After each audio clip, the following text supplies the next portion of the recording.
নমস্কার প্রিয় শ্রোতা বন্ধুরা, বেঙ্গলি অডিও স্টোরি মঞ্চে আপনাদের সকলকে স্বাগত। আজকে আমি সত্যপ্রিয়র কাহিনী লিখেছেন তারাশঙ্কর বন্দ্যোপাধ্যায়। গল্পটি পাঠ করে শোনাচ্ছি। দয়া করে গল্পটি সম্পূর্ণ শুনবেন, আশা করি ভালো লাগবে। শুরু করছি গল্প সত্যপ্রিয়র কাহিনী। এক ছিলেন রাজা। মহারাজা ধীরাজ চক্রবর্তী ছিলেন তাঁর নাম। বহু রাজা তাকে কর দিত। তাকে এই শশাগড়া ধরার অধীশ্বর বললেও চলে। রাজকোষ মণি মুক্ত হীরা জহরত সোনা রূপে পরিপূর্ণ ছিল। সৈন্যশালায় রাজভক্ত সুশিক্ষিত বিক্রমশালী বুদ্ধিমান বিচক্ষণ সেনাপতি, হাতিশালায় ঐরাবত মতন হাতি, আর রাজপ্রাসাদে অসংখ্য দাসদাসী নিয়ে রাজার সৌভাগ্য বর্ষার নদীর মতো কানায় কানায় পরিপূর্ণ। রাজা নিজেও খুব বিক্রমশালী পুরুষ। প্রজা থেকে কর্মচারী থেকে মন্ত্রী পর্যন্ত কেউ রাজার মুখের দিকে চাইতে সাহস পায় না। সূর্যের দিকে যেমন চাওয়া যায় না, অমিত তেজি সেই যে রাজাধিরাজ, তার মুখের দিকেও তেমনই চাওয়া যায় না। কিন্তু রাজার একমাত্র দোষ, রাজা ঐশ্বর্যের অহংকারে মহা অহংকারী। তিনি যখন চলে যান তখন পায়ের শব্দে তার দম্ভ লোকে অনুভব করে। রাজপ্রাসাদ যেন কাঁপে। রাজার পুত্র সন্তান নাই, আছে দুটি কন্যা। বড়টির নাম মুক্তমালা, ছোটটির নাম কাজলরেখা। রাজার রানী নাই। মেয়ে দুটির শৈশবেই তিনি মারা গিয়েছেন। রাজা আর বিবাহ করেন নাই। মেয়ে দুটিকে প্রাণের চেয়ে তিনি ভালোবাসেন। তাঁরা যা চান তাই দেন। মেয়েদের ধাইমা মেয়েদের মানুষ করেছে। তারা আপন মনে নিজের নিজের খুশি মতন খেলা করেন, গান গান, হাসেন, খান দান। রাজপণ্ডিত আসেন, তার কাছে পাঠ নেন। দিনে দিনে কুঁড়ি থেকে যেমন একটু একটু করে পাপড়ি মেলে ফুল ফোটে, তেমনি করে তারা বড় হয়ে ওঠে। দুই মেয়ে, কিন্তু কি আশ্চর্য, রূপে গুণে দুই মেয়ে ঠিক বিপরীত। বড় মেয়ের রূপ দেখলে চোখ যেন ঝলসে যায়। আয়নাতে রোদের ছটা পড়ে তার আভা যেমন চকমক করে, তেমনি রূপ তার। গুণেও ঠিক তাই। শানিত অস্ত্রের মতো তাঁর স্বভাব। দাস দাসী সকলে তার কাছে জোড়হাত করে শঙ্কিত হয়ে থাকে। আর ছোট রাজকুমারী কাজলরেখার রূপ শান্ত স্নিগ্ধ। দেখলে চোখ যেন জুড়িয়ে যায়, পূর্ণিমা রাত্রি জ্যোৎস্নার মতন। স্বভাবও ঠিক তেমন মধু ভরা। ফল যেমন মধুর ভারে নুয়ে পড়ে, মিষ্টি গন্ধে বুক ভরিয়ে দেয়, তেমনি ধারা মধুর প্রকৃতি তার। ঠোঁটের ডগায় হাসি লেগেই আছে, কৃষ্ণপক্ষের প্রতিপাদের চাঁদের মতো সেই হাসিটুকু। বড় রাজকন্যা মুক্তমালা মেয়ে হলেও অস্ত্রশিক্ষায় সে পারদর্শী হয়েছে। তিনি ঘোড়ায় চড়েন, শিকার করতে যান, তাঁর তীর ছোটে উল্কার মতন। আকাশের বুকে মনের আনন্দে উড়ে বেড়ায় যেসব পাখি, তার তীর তাদের বিধে মাটির বুকে নামিয়ে আনে ঝরে পড়া ফুলের মতন। কাজলরেখাও রাজকন্যা, সেই হিসাবেও তিনি অস্ত্রশিক্ষায় পারদর্শী হয়েছেন, কিন্তু অস্ত্রের চেয়ে শাস্ত্রেই তার অনুরাগ বেশি। তিনি ঘরে বসে নানা শাস্ত্র পাঠ করেন। পড়তে পড়তেই দিন শেষ হয়ে যায়, ঘরের আলো কমে যায়। তিনি গিয়ে বসেন জানালার ধারে। আকাশের বুকে পাখির ঝাঁক উড়ে যায়, গান করে। তাদের গান শুনে তিনি মুগ্ধ হয়ে তাদের দিকে চেয়ে থাকেন। আঁচলে করে নিয়ে যান পঞ্চশস্য, ছাদের উপর অঞ্জলি ভরে ছড়িয়ে দেন। ডাকেন তাদের, আয় আয়, ওরে পাখিরা, তোদের আমি ভালোবাসি, তোরা খেয়ে যা। তারা শনশন শব্দে পাক দিয়ে নেমে আসে। কেউ বসে তার মাথায়, কেউ বসে কাঁধে, কেউ বসে হাতে। বসবার জায়গা যারা পায় না, তারা পাক দিয়ে দিয়ে উঠতে থাকে, যেমন ভ্রমর ওড়ে ফুলের চারিদিকে, মাছেরা ঘোরে জলবালার চারিদিকে, তারার দল ঘোরে চাঁদের চারিদিকে।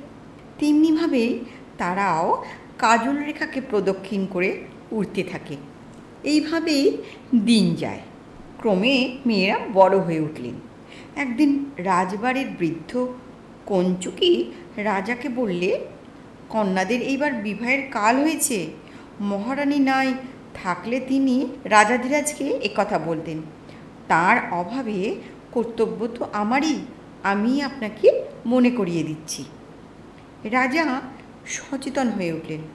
মনে মনে হিসেব করে দেখলেন, হ্যাঁ তাই তো, মুক্তমালার বয়স হলো 18 আর কাজল রেখার 16। তিনি ডাকলেন মেয়েদের। দেখলেন চোখ জুড়িয়ে গেল, যেন সদ্য ফোটা দুটো পদ্মফুল। বড় মেয়ে বাপের বিছানার পাশে বসলেন। কাজল রেখা বাপকে প্রণাম করে তার পায়ের কাছে বসলেন।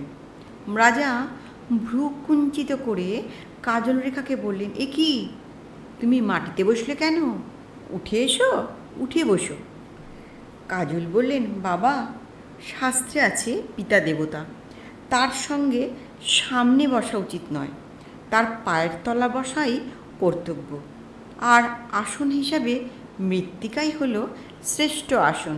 তবে আপনি যখন আদেশ করছেন তখন তাই বসছি। এই উত্তরে রাজা সন্তুষ্ট হলেন। তারপর কন্যাদের পিঠে হাত বুলিয়ে সস্নেহে প্রশ্ন করলেন, মা, তোমরা এইবার বড় হয়েছ, বিবাহের বয়স হয়েছে, বিবাহ তো দিতে হবে, কিন্তু পাত্র সন্ধান করবার পূর্বে কেমন স্বামী তোমরা চাও প্রার্থনা করো। মা মুক্তমালা, তুমি বড়, তুমিই বলো আগে। মুক্তমালা বললেন, আমার আকাঙ্ক্ষা আমার স্বামী হবে তিনি, যিনি শৌর্যে বীর্যে তেজস্বিতায় হবেন আপনার যোগ্য জামাতা। রূপে হবেন তিনি কন্দর্পের মতন, বীর্যে হবেন তিনি ঝড়ের সদৃশ্য পবন দেবতার মতন। রাজা হেসে কন্যার কথায় বাধা দিয়ে রহস্য করলেন।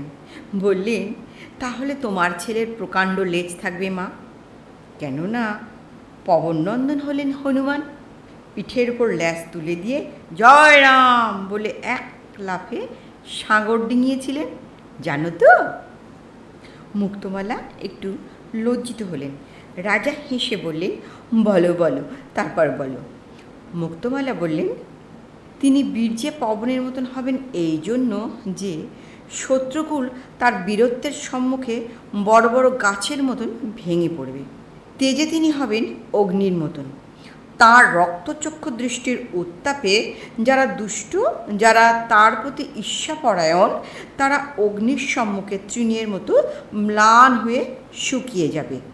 তাতেও যারা সংযত না হবে তারা সেই তেজে হবে ভস্মীভূত। তাকে হতে হবে খ্যাতিমান প্রাচীন রাজবংশের সন্তান, যেহেতু সকল গুণের আকরই হলো বীজ। অমৃত ফলের বীজ হতে জন্মায় যে গাছ, সে গাছের ফল কখনো বিস্বাদ অথবা বিষাক্ত হয় না। সংসারের জন্মগুণই শ্রেষ্ঠ। রাজা মুগ্ধ হয়ে গেলেন কন্যার কথা শুনে। হ্যাঁ, তার মতো রাজাধিরাজের উপযুক্ত কন্যা, রাজকন্যার উপযুক্ত কথা বলেছে সে। কন্যার মাথায় হাত দিয়ে বাপ আশীর্বাদ করলেন। বললেন, তুমি ইন্দ্রাণীর মতন ভাগ্য লাভ করো মা, তোমাকে আমি আশীর্বাদ করছি।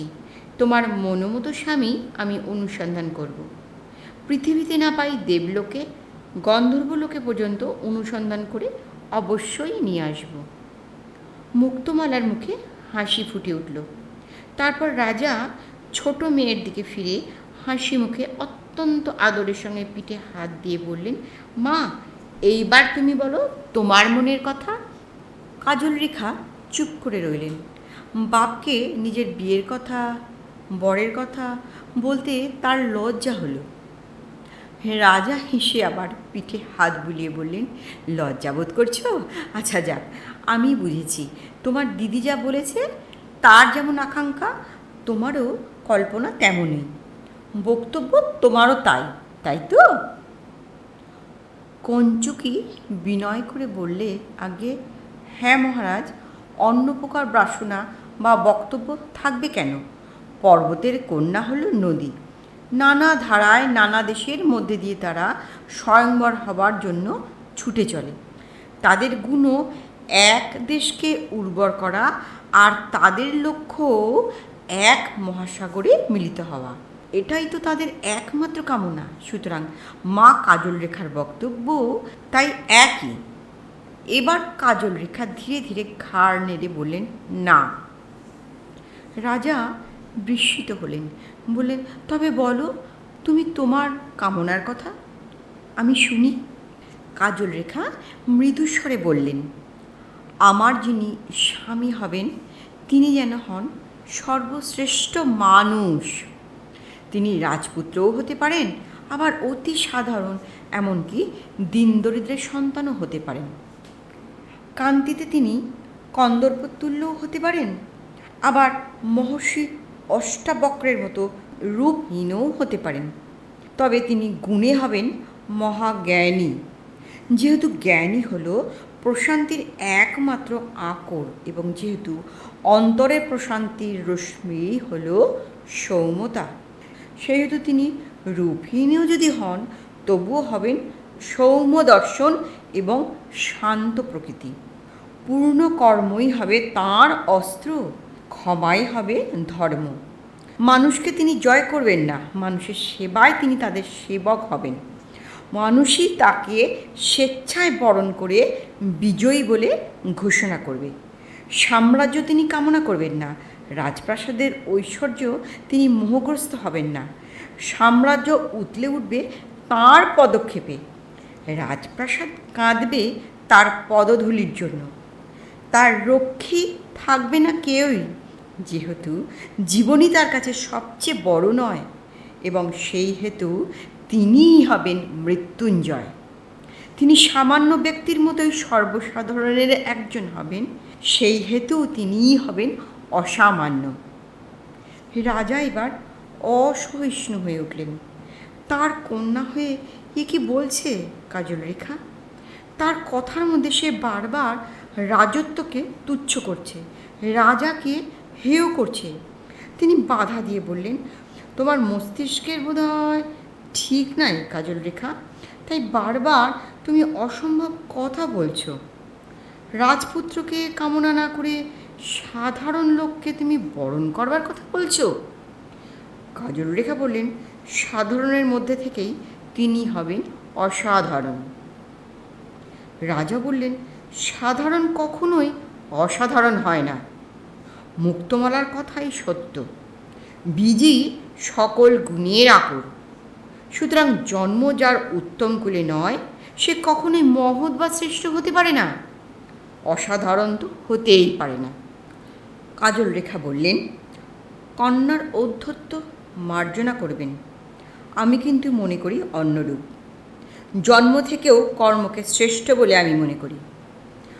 কর্ম থেকেই মানুষের প্রতিষ্ঠা, মানুষের প্রতিষ্ঠা থেকেই হয় একটি বংশের প্রতিষ্ঠা, আবার সেই বংশের বংশধরের অপকর্মেই হয় সেই বংশের অধঃপতন। আপনার এই মহৎ বংশ, এই বংশের মহিমা এবং স্থায়িত্ব নির্ভর করছে পূর্ণকর্মী উত্তরাধিকারীর উপর। অধ্যত্ত, উগ্র, ক্ষমাহীন, প্রেমহীন উত্তরাধিকারী আপনার দৌহিত্রই হোক না কেন, মাতৃকুলের দিকে তার আপনার বংশে জন্মই হোক না কেন, পিতার দিক থেকে অন্য কোনো বড় রাজবংশেই জন্ম, সে কখনোই আপনার বংশমহিমা এবং কুলগরিমাকে অটুট রাখতে পারবে না। বিধাতার লিপিও খণ্ডিত হয় মানুষের কর্মফলে। সুতরাং আপনার ইচ্ছা এবং আশীর্বাদ আপনার উত্তরাধিকারীকে ভাবিকালে রক্ষা করতে পারবে না, শুনে রাখুন। এই কথায় রাজা অত্যন্ত রুষ্ট হলেন কাজল রেখার উপর, কেননা তার মনে হলো কাজল রেখা তাকে অপমান করছে। রাজার পুত্রকে কামনা না করে সাধারণ মানুষকে কামনা করে সে বংশেরই অপমান করছে। তার আশীর্বাদ, তার ইচ্ছা তার উত্তরাধিকারীকে রক্ষা করতে পারবে না বলে সে তাকে অপমান করছে। একবার তার ইচ্ছা হলো প্রহরীকে ডেকে এক্ষুনি এই হীনমতি কন্যাকে বন্দিনী করে কারাগারে পাঠিয়ে দেন। তারপর একটা কথা তার বিদ্যুতের মতন মাথায় খেলে গেল, ভালো, তাই হবে। কাজল রেখা রাজ্যকে উপেক্ষা করে, সাধারণ মানুষকে বিবাহ করতে তার প্রবৃত্তি। বেশ, তাই তিনি করবেন। সেই বিবাহই হবে তার উপযুক্ত শাস্তি। রাজকন্যা হয়ে সে গরিবের বউ হবে। দাস থাকবে না, দাসী থাকবে না, রাজভোগ পাবে না, মোটা কাপড় পরবে, নিজে ভাত রান্না করবে, ঘুঁটে দেবে, নিজে হাতে ঝাঁটা ধরবে। এই তো তার উপযুক্ত শাস্তি। তিনি তাই স্থির করে 2 কন্যার পাত্র সন্ধান করতে লাগলেন। মুক্তমালার বর খুঁজতে চারিদিকে রাজ্যে রাজ্যে রাজঘটক গেল। আর গরিবদের ঘটকালি করে যারা, তাদের কয়েকজনকে ডেকে কাজল রেখার পাত্র সন্ধান করতে বললেন। এই ঘটকদের মধ্যে এক বৃদ্ধ, তিনি বললেন, যদি অনুমতি করেন তবে ছোট কন্যার মুখ থেকে একবার তাঁর কথা শুনতে চাই। রাজা অনুমতি দিলেন। বুড়ো ঘটক রাজকন্যাকে প্রশ্ন করলেন, মা, কয়েকটি প্রশ্ন করব। মহাদেবের বয়সের গাছ পাথর ছিল না, জানো তো? তিনি শ্মশানে বাস করেন, জানো তো?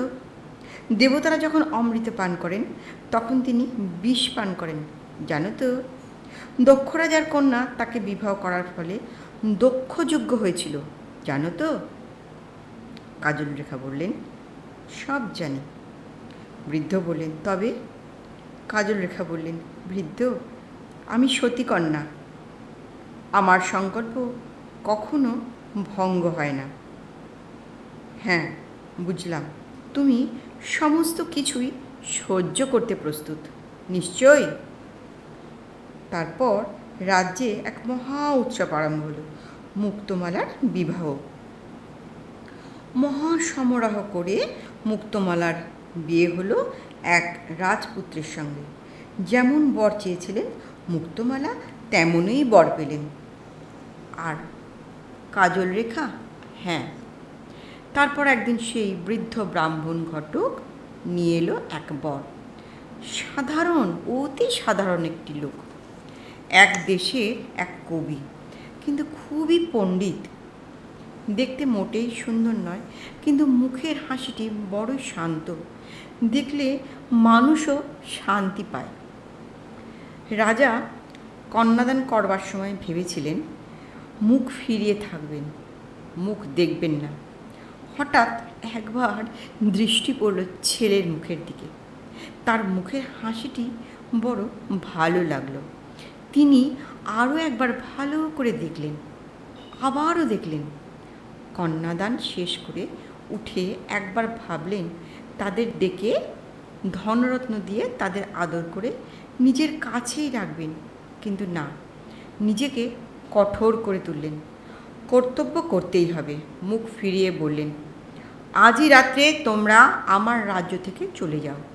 প্রভাতে যেন দেখতে না পাই তোমাদের, কেউ যেন জানতেও না পারে।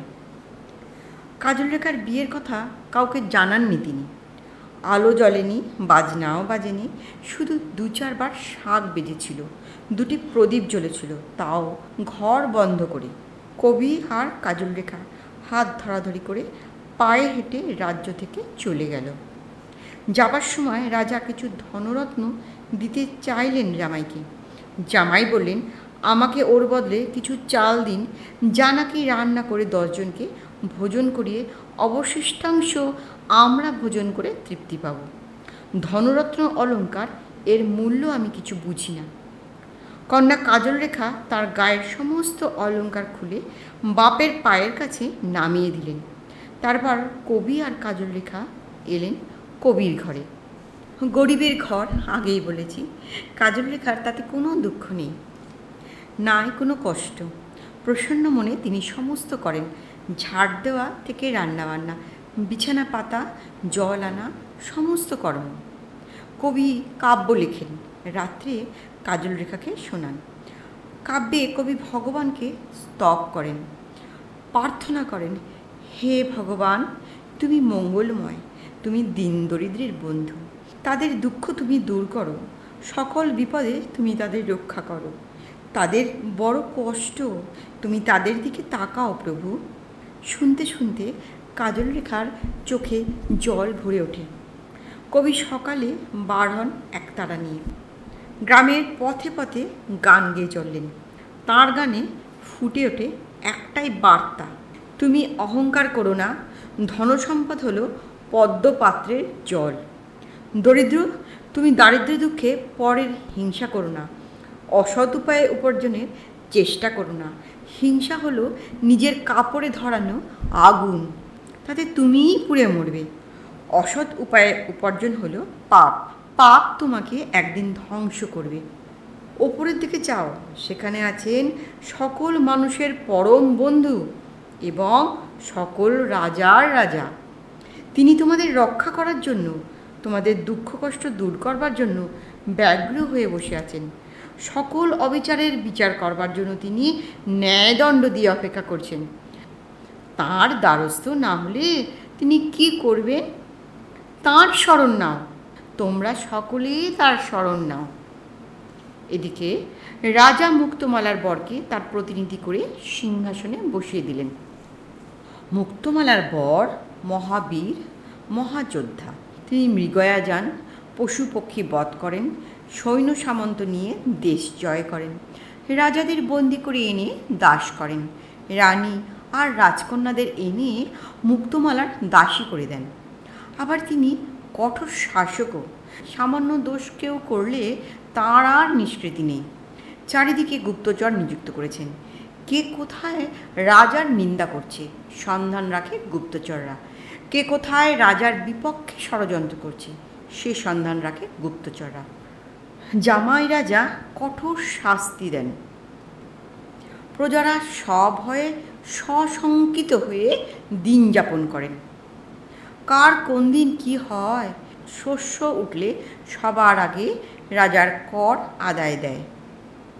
যদি নাও হয় তবুও ঋণ করে অথবা কিছু বিক্রি করে যেমন করেই হোক রাজার কর দিয়ে আসে। ক্রমে দুই কন্যার দুটি ছেলে হলো। ছেলে দুটি আপন আপন বাপ মায়ের কাছে বড় হতে লাগল। মুক্তমালার ছেলে ভবিষ্যৎ রাজা রাজপ্রাসাদে সোনার ভাটা নিয়ে খেলা করে, তীরধনুক নিয়ে পোষা পাখি বিধে লক্ষ্যভেদ শেখে।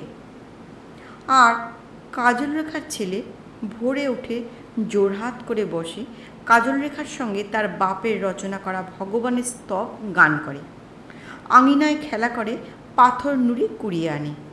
যেগুলিতে ময়লা মাটি লেগে থাকে সেগুলোকে দেখিয়ে বলে, মা এরা গরিব দুঃখী নয়, গায়ে ময়লা মাটি লেগে রয়েছে। তাদের সে স্নান করায়, বলে এদের সেবা করছি। সন্ধ্যায় সে শাস্ত্র পড়ে বাপের কাছে, নানান শাস্ত্র। এমন সময় সেবার একবার দেশে এলো মহা হাহাকার। একেবারেই বৃষ্টি হলো না, দারুণ অনাবৃষ্টি। বর্ষা না হলে শস্য হয় না, আর শস্য না হলে এই দেশে হয় দুর্ভিক্ষ। দেশে দুর্ভিক্ষ উপস্থিত হলো। লোকে অন্নের অভাবে গাছের পাতা খেতে আরম্ভ করলে, স্ত্রী পুত্র বেচতে আরম্ভ করলে। তবে জামাই রাজার কিনা কঠোর শাসন। রাজকর আদায়ের জন্য সেবার নায়েব গোমস্তার সঙ্গে সৈন্য সামন্ত দেয়া হলো। কাজলরেখার স্বামী কবি, মানুষের দুঃখ কষ্ট দেখে অবিরাম কাঁদেন, ভগবানকে ডাকেন, উপায় করো প্রভু, উপায় করো, মানুষকে তুমি রক্ষা করো। কাজলরেখাও জোড়হাত করে বসে থাকেন স্বামীর পাশে, ছেলেটিও থাকে। রাত্রে কবির স্বপ্নাদেশ হলো। এক জ্যোতির্ময় দিব্যকান্তি পুরুষ এসে স্বপ্নে দেখা দিয়ে বললেন, আমার প্রতিনিধি স্বরূপ দেশে রাজা রয়েছেন, তুমি প্রজাদের সঙ্গে করে তাঁর দরবারে যাও, জানাও তাকে তোমাদের দুঃখের কথা। তিনি যদি প্রতিকার না করেন তখন আমার কাছে নালিশ জানালে তার প্রতিকার আমি করব। সকালে উঠেই কবি কাজলরেখাকে সব বললেন। বললেন, দেখো তোমার দিদি মুক্তমালা স্বামীর যে প্রকৃতির কথা আমি শুনেছি, তাতে ভগবানের অভিপ্রায় যে কি তা আমি বুঝতে পারছি না, তবু আমাকে যেতে হবে। তাদের ছেলের নাম সত্যপ্রিয়। তোমার কাছে রইল সত্যপ্রিয়, আমি যদি না ফিরি তবে তার ভার তোমার উপরই রইল। তারপর তিনি দুঃখীদের নিয়ে রাজধানীতে গেলেন। যত যান তত দলে দলে লোক তাঁর পাশে জমা হয়। এমনইভাবে তার প্রাসাদের সম্মুখে গিয়ে জোড়হাত করে ডাকলে, হে মহারাজ, আমাদের দয়া করুন, আমাদের অন্ন দিন। মুক্তমালার স্বামী ঘুমোচ্ছিলেন। চিৎকারে তার ঘুম ভেঙে গেল। তিনি বেরিয়ে এলেন বারান্দায়। সব দেখে শুনে রক্তচক্ষু হয়ে ক্রোধে কাঁপতে কাঁপতে বিছানা থেকে তরবারি হাতে নিতেই কিন্তু চিৎকার স্তব্ধ হয়ে গেল। তিনি বুঝলেন সম্ভবত প্রজারা তার তরবারি হাতে নেওয়া জানতে পেরেছে। কিন্তু তিনি বারান্দায় এসে দেখলেন তাঁর ছেলে শক্তিপ্রিয়, তারই ভয়ে প্রজাদের চিৎকার স্তব্ধ হয়ে গেছে। শক্তিপ্রিয় ধনুক হাতে দাঁড়িয়ে আছে বুক ফুলিয়ে, আর নিজে প্রজাদের সামনে সবার আগে মানুষটির দেহ পড়ে আছে। তার বুকে একটা তীর বসে রয়েছে। দেখেই ছেলেকে তিনি মহাগৌরবের সঙ্গে বুকে তুলে নিলেন। উপযুক্ত পুত্র, উদ্ধত প্রজার বিদ্রোহ দমন করতে সে পারবে। সবার আগে যে মানুষটি ছিল সেই ছিল সত্যপ্রিয়র বাবা, অর্থাৎ কাজল রেখার স্বামী। এদিকে খবর পেয়ে মাতা পুত্রে হাত জোর করে ভগবানকে ডাকলেন। বললেন, প্রভু, তোমার আদেশে সে গিয়েছিল, তাকে রাজা বধ করেছে। তার প্রতিহিংসা আমরা চাই না। আমরা চাই, তুমি বলেছিলে না রাজা প্রতিকার না করলে তখন তোমার কাছে সে নালিশ জানাতে।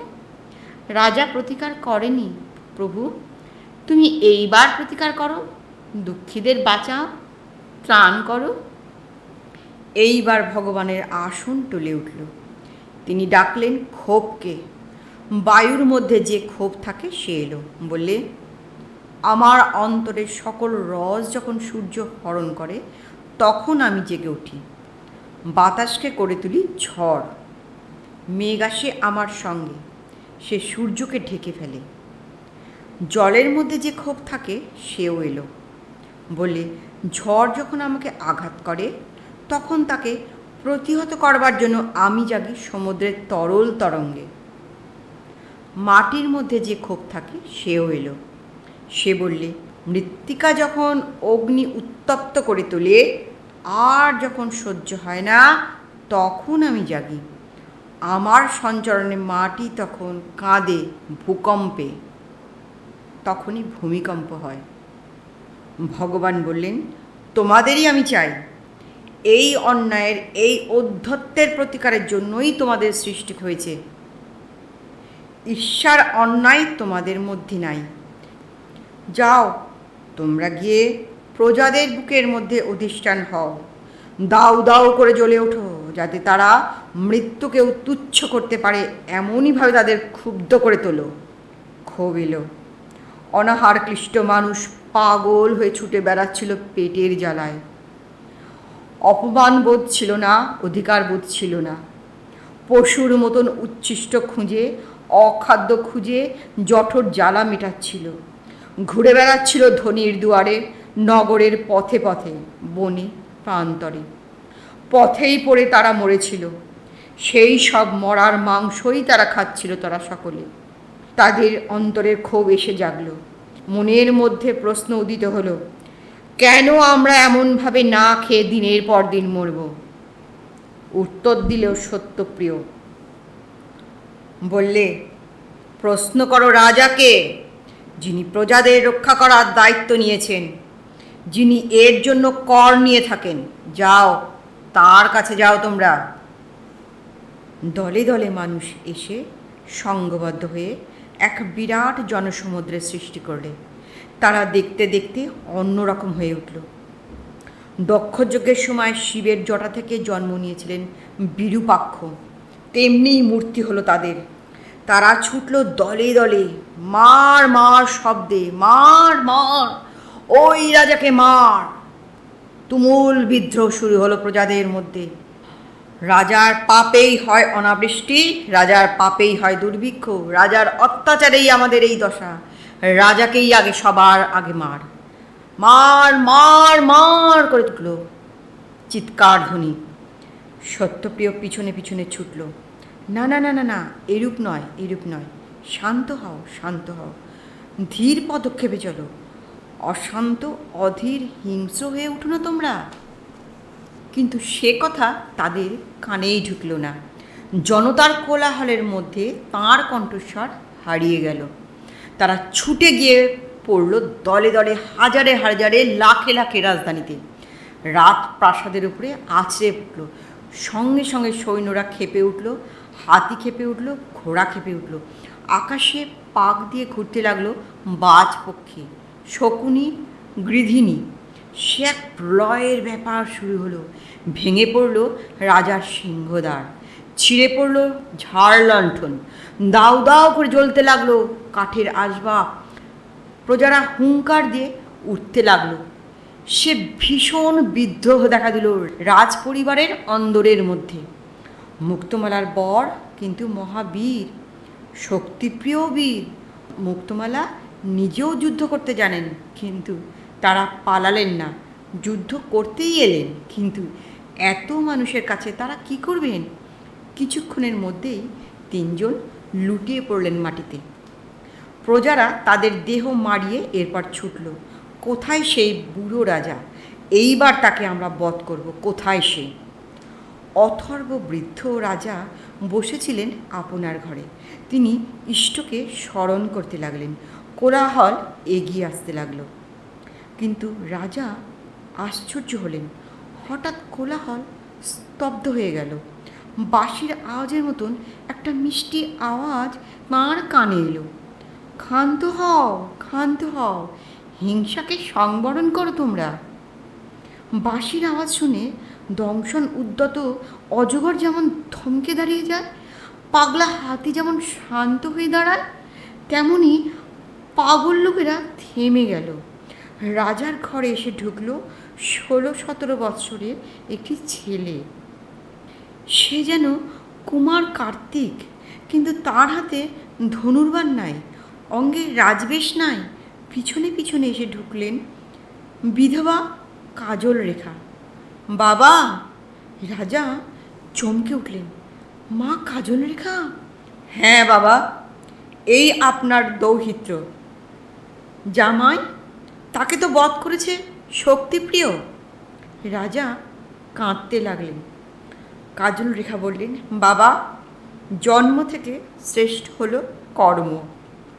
তাই সেই কর্ম পুণ্য বলে মানুষের সেবার পুণ্যে উন্মত্ত মানুষও আজ সত্যপ্রিয়র অনুগত। সেই পুণ্যে আপনাকে আজ রক্ষা করতে পেরেছি, এই আমার মহাভাগ্য। রাজা উঠলেন, নিজের মাথার মুকুট খুলে পরিয়ে দিলেন সত্যপ্রিয়র মাথায়। প্রজারা জয়ধ্বনি করে উঠল। রাজা বললেন, আমার রাজকোষ, রাজভাণ্ডার সব তোমাদের জন্য খুলে দিলাম। সত্যপ্রিয় মাথার মুকুট খুলে প্রজাদের পায়ের তলায় রেখে দিয়ে বললেন, এও তোমাদের। নমস্কার। গল্পটা কেমন লাগলো? গল্প পাঠ ভালো লাগলে দয়া করে একটা লাইক করতে ভুলবেন না। আপনাদের সুচিন্তিত মতামত অবশ্যই কমেন্ট বক্সে লিখে জানাবেন।